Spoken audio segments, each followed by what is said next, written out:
This might be one of the closest encounters humanity has ever had with aliens, and the government made sure you never heard about it. On June 21st, 1976, a 23-year-old pilot blacked out mid-flight and woke up hundreds of miles ahead of where he should have been. Moments after takeoff, his plane disappeared from radar, and when it reappeared, controllers saw it far off course, moving at a speed that made no sense. When they finally reached him on the radio, he sounded calm, but completely confused, and said he had accidentally flown into thick clouds, didn't know where he was, and had blacked out. And that's when they told him he was over the open ocean, hundreds of miles from his planned route, and had been flying that way for over an hour. He then realized he had only been flying for a little over 2 hours, even though it normally took around 3 hours to reach open water.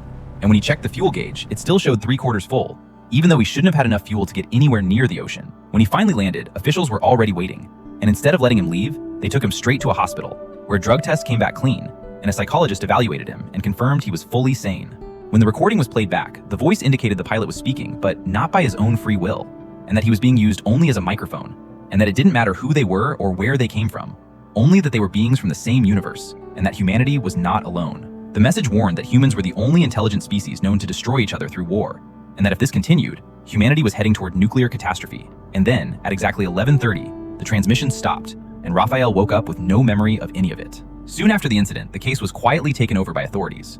The recordings were sealed, the reports disappeared, and the event was never publicly explained, leaving only a few archived references later found in an obscure library in Mexico.